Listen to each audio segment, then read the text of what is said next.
Hey, welcome back again. We are about to start review 3 of the book First Darkness. And one thing for sure, as we go further into the book, it gets deeper and deeper.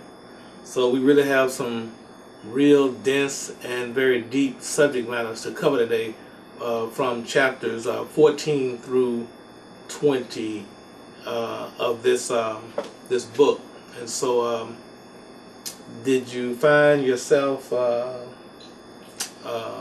Florence and Shelley, being stretched a little bit as you got into these chapters with some very esoteric and really unfamiliar concepts? Definitely. It had me thinking, like, of course, I feel like I've been here before, or, what's my purpose, what's my reasoning, what's my goal. Of course, the chapters prior to this, but, just it had me thinking a lot, and I feel like I need to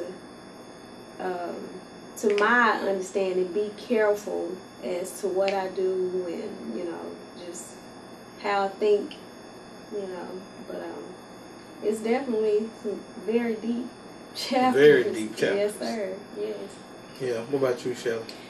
I think, reading this, the first time I read it,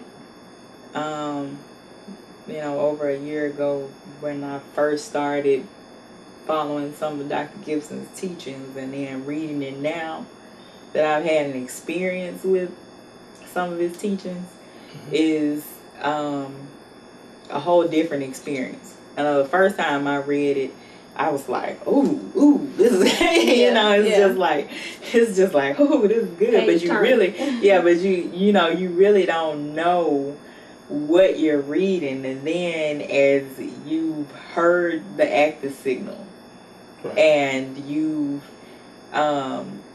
seen and heard words of power used and all that kind of stuff, it just gives everything a totally different meaning. And without getting into the chapters we're gonna read and stuff, one of my favorite parts of this section was the traveling that Roder and Patricia did without ever leaving. I think that was one of my favorite concepts that he brought up in this section of chapters, was that time-space thing. Right. We're going to get into that because he talks about, in that whole thing about there are these celestial cities that share, I guess, time and space, right, with a normal third-dimensional city. Right. And so this is all pretty interesting. But let's get started, because one of the things I found in chapters 14 that was very interesting to me was in the chapter titled "The Fragment." Was when Dr. Gibson took Patricia on the journey of her, I guess, her property. I guess that's where it went. And he went into his astral form, as he was talking with her. And what it said was, in his astral form, now normally he's a 6'1" man. He has kind of an athletic looking body. But in his astral form, he's 8 feet tall. His aura is like 12 feet in the perimeter wide. That's pretty. That shows that he's done a lot of spiritual work. But what I found really interesting was the color of his astral form. Yeah. And he says that it was a bluish. His skin had a bluish gold hue, and he wore this deep royal blue robe, and it had this in the center. I don't think it was a medallion, but the robe had some type of emblem on it, where it was gold. It was like a gold circle orb, but in the center of that circle was this large red dragon. Now that's going to become very important as we begin to identify Mitchell Gibson in the story. This is where I was saying when we first started this review that is this a science fiction or is this science fact? Because there's some details that we discovered here that are just, I mean, it's just too much detail. It's just too much detail for it to be made up, imagined.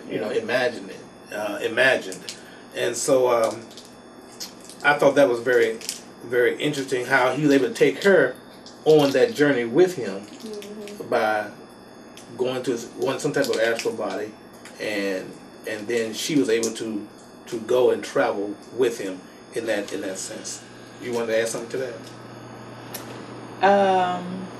No, I'm just like you said, it is you start to question when you read it, and you're reading it as a work of fiction, a novel. Before you know anything about Dr. Gibson's teachings, you read it and you say, that's interesting or whatever. And then, but yeah, as you start to follow him a little bit, then you say, oh, okay, yeah, that's he's going to get her novel, It is yeah, really, fiction, pretty okay. detailed. Yeah, right. And see, he's too. going to get her because his job from the Creator is to prepare her or to train her. So he takes her to this. He gets in the car and they go on this ride, or he goes to a property or whatever, and he meets her, and I guess in one sense, he wants to talk to her, but they get on this horse race thing, which is very interesting, And I thought it was that he was talking to the horse. The horse, he didn't really. I mean, he knew how to ride a horse, but he knew how to race on a horse. Right, because she was kind of showing him up a little bit, because what happened was when he got there and he was doing his spiritual investigation, he overheard her, and she was like, if he wants to talk to me, he got to ride this horse. Right. And so he knew, she was trying to, one up him a little bit or whatever, so he had to kind of connect with the horse to be able to kind of get some respect and trust from her, and she didn't realize what was going on that she got. I kind of looked at that as a today's time type thing, like she flirted with him. You think she had to do all that just I think she did flirt with him. She flirted with There's a him. lot of people that flirted with Dr. Gibson in this book. Well, yeah.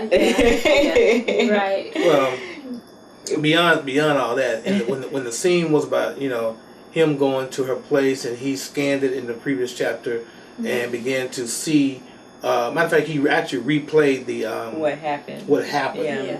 In his vision, which I thought that was one of where the time space thing comes in. That was one of the awesome things. Yeah, that's where he he said he could pull a fragment of time and space out. Wasn't there a movie with Denzel Washington whereby what was done in the past was still Deja vu.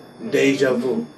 And so this is kind of like that, where I guess the event was still fresh enough where he can pick up fragments and begin to replay what happened, where I guess her husband had killed himself and her and their two sons. Right. That's right. And that was how he saw the mist that was there. And that's a consistent theme, that every time someone is killed, there's a murder-suicide, there's this reddish mist that rises up in that and everything.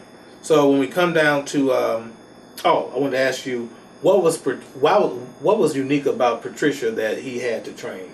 What was her unique gift that she wasn't aware of, but he had been told that he needed to prepare her? The Creator told him that she was a gatherer of souls, and more than that she, I think, had the power where she could kind of, I guess, push you towards, your purpose a little bit, or whatever. Okay. So we go into the training section, and this is where the old man reveals himself to Melvina and Salva. What's her name? Is that her name? Salva. And he reveals himself, and who is the old man? He is Anshar. He's an angel. He's an Anshar. And what was interesting is that he was dying. He's in the latter stages of his death, and eventually he shared with Melvina her purpose, who she was, and everything. And anybody want to talk about that? Well, that was when, he told her that she was his servant. He told her about the part that, the Creator had given him this opportunity to come back into the world in a human form, in a vessel, in another vessel, but it had to be created from these souls, but he couldn't go and get the souls, so he told her that she was his gatherer. And she has been his gatherer for a little over 9,000 years. What was that? 9,391 years. As a matter of fact, she discovered in this, because this was kind of ticked off Salva, is that she gathered her. She was in one lifetime she was her sister, but she's the one that gathered her. She had no idea as to exactly what who she was, and so at this point, I think that she begins to accept her role and begin to really understand what she was there to do in order to save his life. Now, I got a question that jumps ahead a couple of chapters. So, should I say? Yeah, but Melvina, later on, we find out that, Anshar, rather, these souls that he's gathering are like, it's kind of a protective thing. It's not like he's just taking the souls of, random little people, babies innocent and people. Stuff like that. Right. So it makes me wonder, what was it about Salva, that made her soul,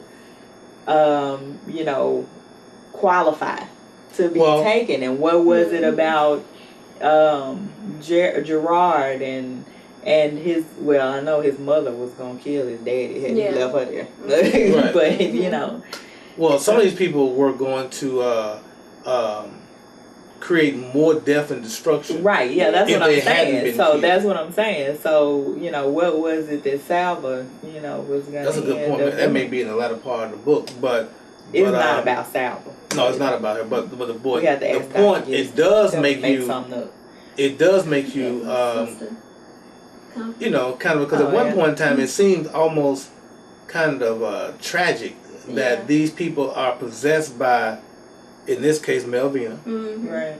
Or she's possessed a body that is designed, she's here to kill people. She's here to be a mass murderer or some type of suicide, murder or suicide. Right. And you kind of, and like the I think, I don't know who asked the question, but that seems kind of terrible that, no, it was Gerald, the lieutenant. That's later in the book. But the fact is that he would say, well, that just seems so cruel, that you would take innocent people's lives, but the truth of the matter is they were going to have serious destruction in the world, and therefore it's kind of like a good thing that he took their souls. And Flo made a good point about Melvina taking Salva's soul, that she kind of took her for company, because then now she's there with them, in the clearing and. Not going back into a human body and all that kind of stuff. So it makes you think. It makes you wonder sometimes when you see these horrific events.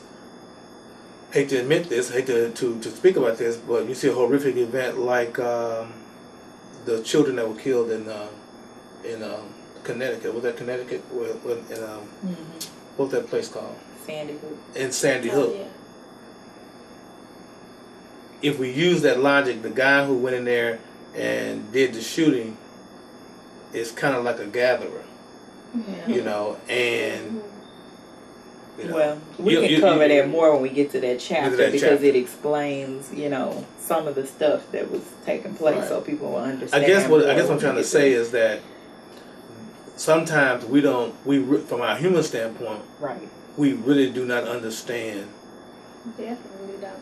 Tragedy and massacres and mayhem. We don't really understand. There could be a unknown spiritual reason behind things that happen. Yeah. And this, like Flo said, it makes you stop and say, you know, when I say things, when I do things, you know, what is really driving me to say this? What is really driving me to do this? You know, and it could be something from a life you don't remember. You know, Yeah. that. Now, one of the things that actually is talked about in this book is something that, like you said earlier, is very powerful to be able to possess and have, and that is, and these are words of power. Yeah. Words of power, and it is these are well, they are secret words that give you the ability to manipulate reality. And throughout the book, you see where these words are used to get out of trouble, to do some anything or whatever. And this is one of the things that Melvina wanted, because when she asked the question, well, you know, what becomes of me after I have gotten all these souls? And the thing about it is, what's important also is that how she became and why she was chosen. That's what I was just about to say. I wanted to talk about because this, you know, that's one of the great things about this book, is that it shows you so many little points. You know, like last week when we were talking about the process of childbirth and how a soul enters, you know, the body and all of this kind of stuff. But where she came from was, you know, he said usually aborted or miscarried births. But he said that usually those slaves that are stolen are the ones who have great potential and gifts. Right. Now that's some stuff. I know. Right. It is. Yeah, she had no real identity. She would never know who her real parents were, because she, technically speaking, was never born. She was an aborted fetus, most likely. And therefore, she was going to be sold. Her soul was going to be used because of her potential. Her soul was going to be used by these demons on the slave market of souls. And so Anshar, 9,000 some years ago, got her. Right. And because of the gifts that she had. And because of the gifts she had and everything. And that's what he began using. Now, what she decided to do was to bargain with him and say, well, I want to be able to, in her training, I wanted to be able to know how to use this gift, and I want to be able to have power. I want to be significant.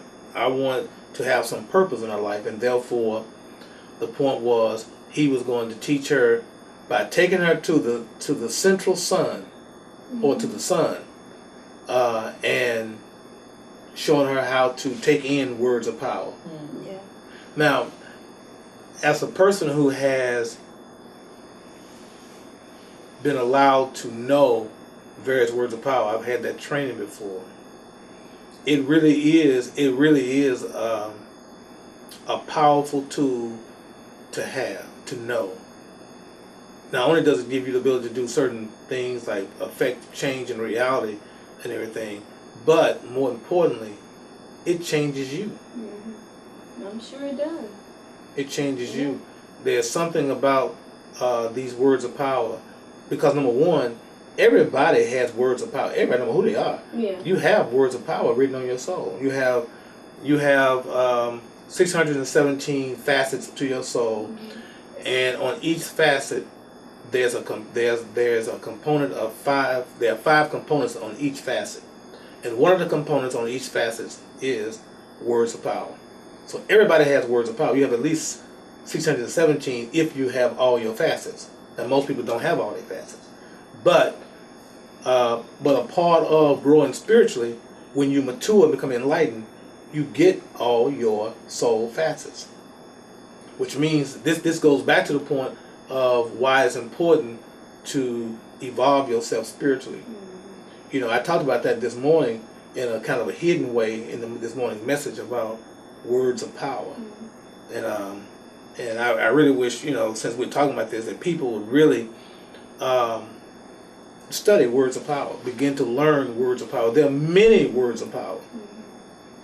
Many words of power. But I just don't get into all that. So we go to chapter 17 where he's on Glencoe Road. And this is where Dr. Gibson takes Patricia, and they're going to this place where somebody can help her do her training. Right. And they're going to meet Rodero. He had been living in, was that Greensboro? Or some place associated with Greensboro, North Carolina. He was there, and he was the master of Dr. Gibson. And anyway, on their way there, they meet this woman named Kalila. I think that's her name. How you pronounce it? They meet her Kalila. at the house. Yeah. Meet her at the house. Okay. And here's where we get into this whole thing about time and space and where this place goes. Rodera is an angel. Yeah. And yet he had fixed a place in some fifth dimensional reality. In Greensboro. Now that's interesting because the third and fifth dimension are linked. If you ever get in some of Dr. Gibson's teachings, third and fifth dimension are linked. Rodero is an angel who took on a fifth dimensional form that allowed him to inhabit in a fifth dimensional reality, and that place was called, I'm saying, how can I pronounce this? It's pronounced right. Takahara. And one of the things that we know about that is apparently this is a celestial city. Let's see, I get my notes right.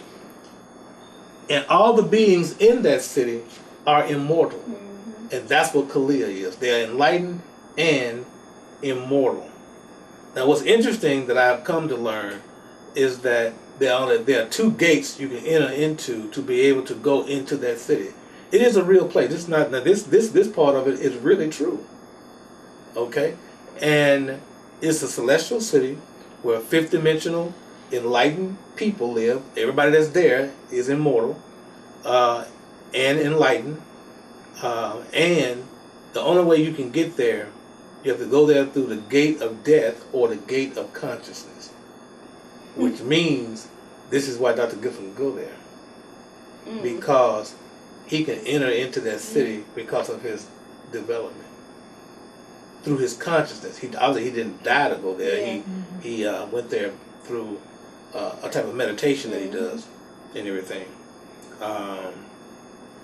And so I thought that was pretty interesting in terms of this city that shares time and space with Greensboro, North Carolina. In other words, there are celestial cities that that people can go if they are prepared to go. And there's another place there too. There's a not so nice place that was sharing their time and space. Right. That was adjacent to or interconnected with Greensboro, North Carolina. What that's telling you is this: there is a, for example, there's a Pine Bluff, Arkansas, and there is another city that shares the time and space with this city, and there could be a higher city, that share a fifth dimensional city, and everything. And so I think that's very interesting. So we go into the sun, and there are people living in the center of the sun. You ever been there before? I have not. You want to go? You want to go? I think I do. You think you do? Yeah. I told you this thing is real deep. Yeah. Because the angel took her. Oh, let me say this about this before we get to the sun. What I thought was very interesting was when Anshar and Melvina were on their way to the sun, It got that's little. when Dr. Gibson threw in some romance It novels. was more than romance. It was more like triple X He stuff. threw romance novel stuff into the in here, but that's gonna make the movie that much better. But I'm just gonna say this. I'm just gonna say this when now. the movie version come out, it's gonna be that much better. It makes you want to meet an angel, don't it? It really does. But even before, there was another little scene where the lady was flirting with Dr. Gibson. So When they got ready to go to Las Vegas. This thing with the angel, must be the angel now. That you normally when you think about angels, particularly if you go into some church, Roman Catholic church or Greek Orthodox that ain't church, how they explain them. No, that's not how they explain it. As a matter of fact, when they paint angels, little fat babies, and even the big angels, they have no sexual organ. Well, they don't show that part. They have Or they a have towel on. A towel on or something, or a little leaf. Yeah. Yeah. Now, I guess it takes a brother to write a story like this to give you the picture. But my point I'm trying to say is that, and Shar, he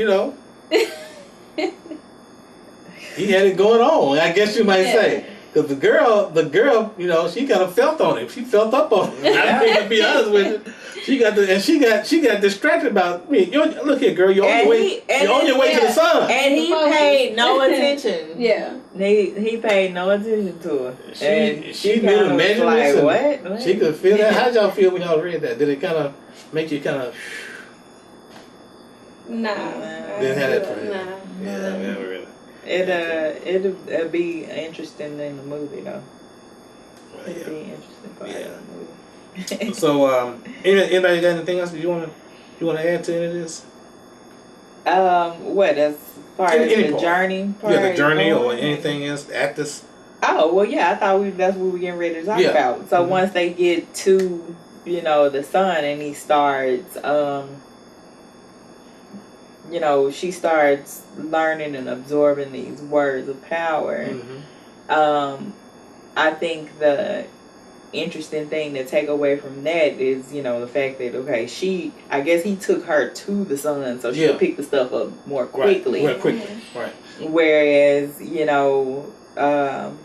in Dr. Gibson's teachings, him and Miss Kathy tell all the time, that there is knowledge that comes from, working with the sun. The knowledge, all of the things that you can learn. He talks all the time about how a lot of the things he learned just came from his work with the sun. Right. Not it, even though I'm sure he's read, thousands, hundreds and stuff of books or whatever, that some of this stuff that people can't find information about in a book came from this information that was sent. And I think the practical part about this is important to understand that by proper meditating, sun meditation, solar meditations, one can expand their consciousness. Now I want to be very clear here, not to tell anybody who's reading this to go out there and start looking at noonday sun, because that's not good for you. Yeah. It put out certain factors that are not good for you. But I think it's important people understand that proper solar training and techniques can evolve your consciousness because they have what is called evolutionary factors. They have informational factors. Early morning sun, like sun within the first hour of its sunrise, and late afternoon sun, an hour before sunset, they produce or they put out what is called X factor, and which is a part of raising your Christ consciousness, and also B factor, which has healing properties.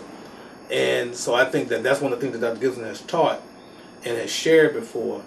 And there are certain words of power, certain mantras you can use when you're solar gazing that opens up your consciousness to take in these energies into your consciousness.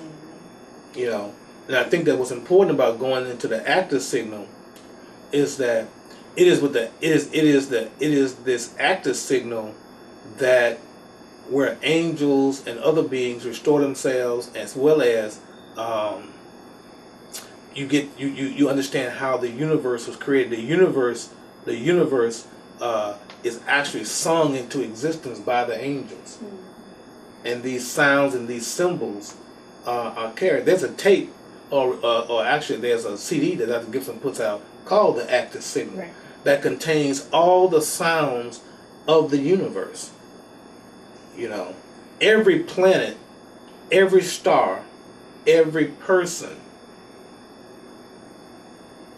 puts forth a sound. The earth has a sound. The sun has a sound. The planets have sound. And with these sounds, one is able to go into deeper meditations, able to get communications from higher beings, and you pick up that energy, that sound frequency that resonates with parts of your own body, because you too are a child of the sun. Everything originates from this. I don't know if you've ever seen these pictures of the universe, where you have this big ball of light, you know, this central sun and everything. Well, that's the origin of our galaxy. You know, so I thought it was very profound. And in that sequence, where after because she had to produce words of power, because something was chasing her. I didn't quite get that. Something was chasing her that looks like it was kind of malevolent. Yeah. That was going, and she kept using words of power to get out of it. And then all of a sudden, toward the end. Well, before you get to that part, I think it was, you know, the fact that he had only helped her gather a couple of words of power. And then as she got in trouble, that was what I was saying, how she was, you know, on the sun and her consciousness was expanding just in that amount of time, just being there.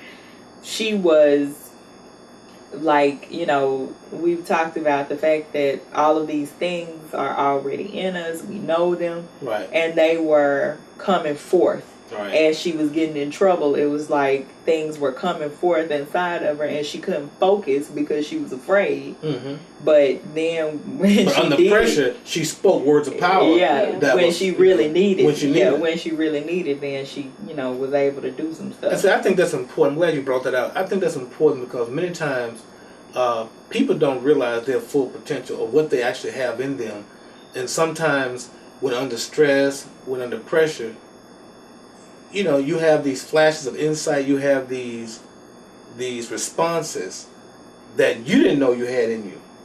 But everybody has it. And that's important people understand.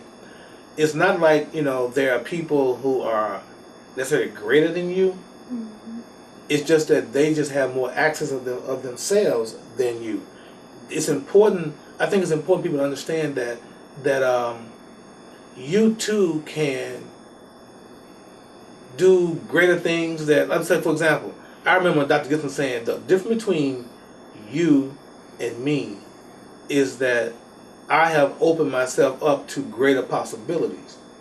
But if you did the same thing, you can do that, and then those things that you're uniquely gifted, you can do great things too. It's kind of like what we read in the Bible, where we read about Jesus says that what I do, you can do. It's just difference is we don't have the same commitment to our spiritual evolution, our spiritual development. Right. One of the things that Anshar told Melvina in this chapter, she said, "Why have I never heard any of this? Why there's so many secrets? Everyone should know how to do this," about the words of power. And he said, "Very few humans are prepared to hear the truth of their relatively limited existence." As they say, ain't that the truth? Right. He said very few. And he told her then that you must now open your mind to this place and remove all the barriers that you have created to receiving your power. Now, I know you heard that before, haven't you? Yeah. You have to want to receive your power. And then you have to actually do it. And then as she started to do that, then she started to receive more and more and more. You're more powerful. You are more powerful than you think you are. You are more than the story you've been told. The question is, how bad do you want it? How bad do you want to develop? How bad do you really want to know your power? And I really do think that a lot of people are truly afraid of power. They're afraid of their own power. We oftentimes choose to shrink from developing ourselves. We want to say, I don't know. I mean, people have a love affair with saying, you know, I don't know. You have a love affair with that. It's like it's some type of permission they give themselves to be ignorant. You know. Right.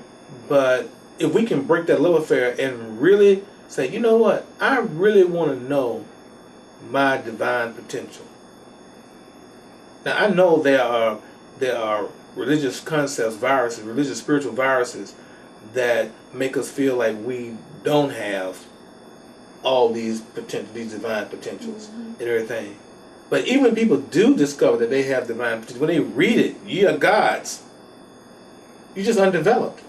People still don't do what's necessary to increase their meditation, to increase their potential, or exercise their gifts or know their gifts.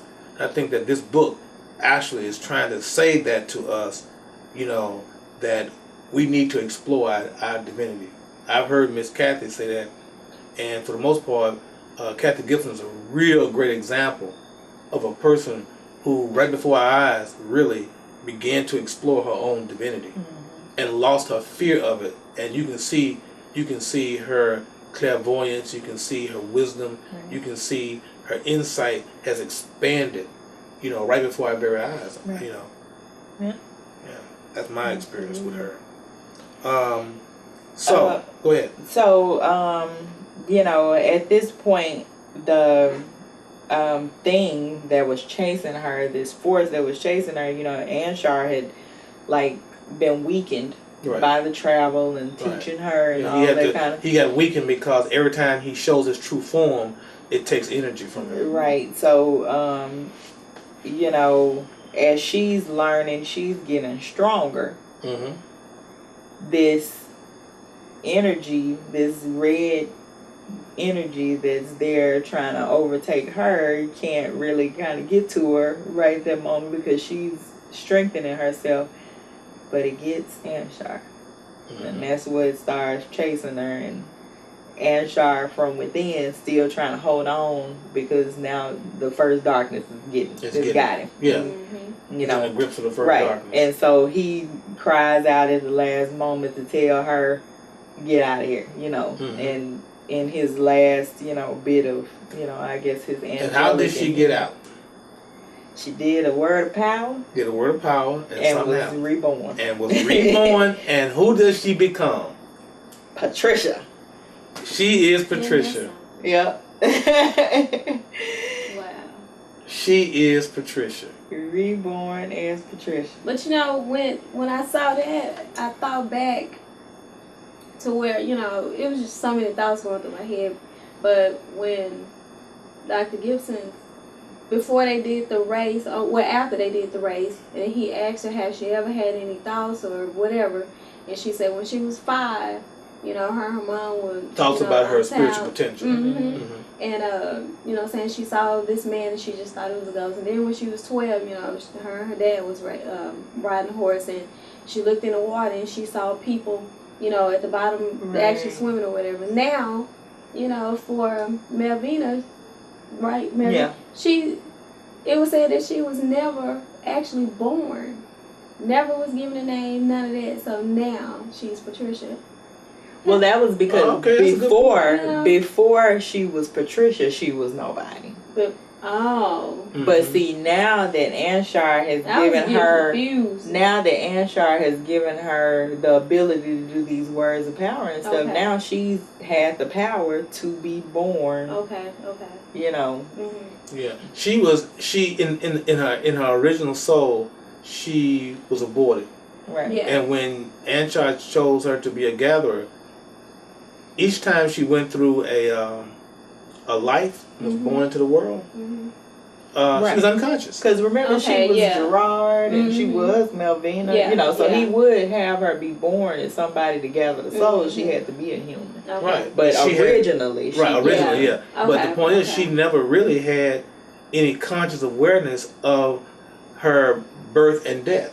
Right. Until she became Gerard. But that was after she had remembered. But see, that was after he started telling her. But this time when she became Patricia, it's almost like she chose this. Like she's choosing to be. She is now consciously choosing to be a gatherer. Well, she's going for the souls chose now. to be born. Okay. Right. She's going for the Yeah, souls okay. now. Yeah. Now we went to this thing with the elevator, and she became. I'm saying No. She's Patricia. Patricia, remember, has only known that, you know, she had these experiences that Flo just talked about, and then she grew as an adult. She Do you didn't think that realize that's the people that she was her seeing? gifts. She didn't. Patricia didn't. Patricia. I'm telling you, I'm saying Patricia is Malvina. Yeah. So I'm saying, do you think that those But she images that she was remember seeing as a being child Malvina that Florence was talking were about, probably souls. souls that she had taken? Probably so. Wow. I hadn't thought about that. That's what I thought about when I saw it. Ah, yeah. Okay. All right. Now, this guy that went in this elevator and killed all those kids. That's not Malvina. I know that's not Malvina, but I'm just saying, how does that fit in the story? Okay, so this is the red mist. This is the red mist that had this red mist we've been seeing all this time is actually the first darkness, disease, and Anshar like combined. So you know, he's, I guess, in this essence he's continuing to gather Souls. these souls. Because he needs how many? Because he needed 27 more Right. souls. And so, you know, the guy, they get in the elevator, this professor, you know, gets on the elevator. For some reason, he's killed all these students with all this gun he has. It's M15. Yeah. Yeah. And then when we finally get down to the last chapter,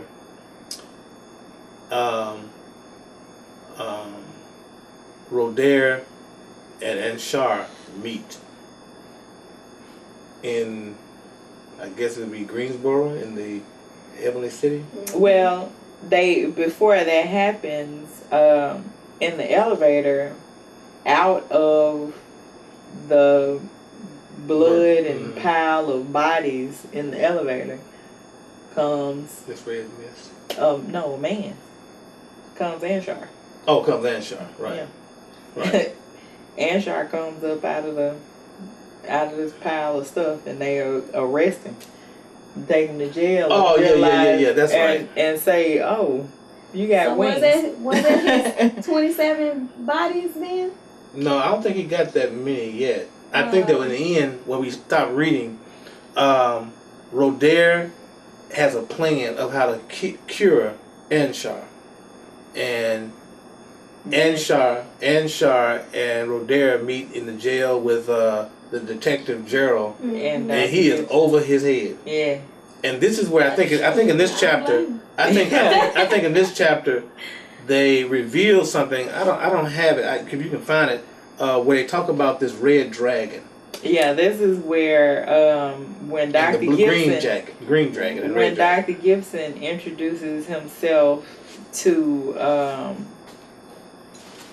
when he introduced himself to Anshar, he introduces himself as, let me find it because I don't want to get your title wrong, Dr. Gibson. Gotta get you. He introduces himself as Dr. Mitchell Earl Gibson, Magus, Second Order, House Joseph. Yeah. Josephitis, Third Domus, Ordo Rose Draconis, the Red Dragon. Ordo the Red Dragon. And Anshar tells him, "That's impressive. I'm Anshar, Commander General of the Celestial Gatherer Host." That's nice, but let me tell you who I am. Then Gerald says, "I'm Detective Gerald Clark Holmes, Greensboro Police Department, son of Thomas and Helen Holmes." Yeah, let me give you my titles let me too. get some in too. Okay, but you know, but that's when Anshar tells them, because Gerald says, "I thought angels were the good guys." And that's when Anshar says, "These souls were destined to cause the deaths of thousands." Right. Like Mr. Morton was going to have a heart attack while flying in a couple of years and kill 150 people. Right. Let's talk about Dr. Gibson. Okay. Let's talk about him. Hey, Dr. Gibson. Who is he? In reading this book, who is he? Because when you read about that order, that red dragon, I don't know if you remember seeing on Facebook, he actually showed you a picture of some of the earliest sentient beings were dragons. And there are two orders. One order is the red dragon order. The other is the green dragon order. The red dragon order is trying to help humanity evolve. Right. The green dragon order is basically using humanity for their own entertainment and game. They're not even thinking about trying to help nobody. And so he is a part of, you read where, I forgot now, but you read where he was of a certain status. He also had access to the celestial city that we read, and the people there in that celestial city they were bluish in color. And everybody that's there is an immortal and enlightened. Now what that tells me is that in this book, if we take it as science fact, that we are being told of, number one, that he has been here not as long as an angel. The angel and Charlotte let him know, you may have been here millions of years, but we've been around billions. Right. But millions of years is quite some time in terms of various incarnations. And the fact that you've been able to develop your body of light, you now have access to one of these, the oldest celestial city that we know. And that is, again, Takahara. And so that really lets you know that when you interact with, I think this is actually real, when you interact with Dr. Gibson, you're dealing with an enlightened person. Right. Who has unique abilities that he has honed for millennia that we need to be aware of. Any other insight on that? I just find that the use of the as a matter of fact, the use of the medallion. He talked about that big medallion. He speak a word into it, and he's able to use meditation to go into certain states of consciousness, and can go into his astral form. He is actually giving you information in this book of why meditation and developing your consciousness is important, and what you are able to do in terms of astral travel, and to use it for good, because he did mention that some people use it for things that are a little more salacious. They like to have dates in the astral world. So I think that these chapters are very profound to me, because they give you information about the spiritual world coexisting simultaneously with the physical world. And if you develop your awareness good enough, you can be able to enter into those heavenly domains. So these are all fifth dimensional domains that we're talking about. Right. It's in the fifth dimension where the gods and the goddesses and these enlightened beings exist. This is where you make contact, and I think that is so profound, which is why it's important to have your protective medallions and all that stuff with you when you go on these astral journeys. Because have any of you ever had an astral? Did they ever astral travel?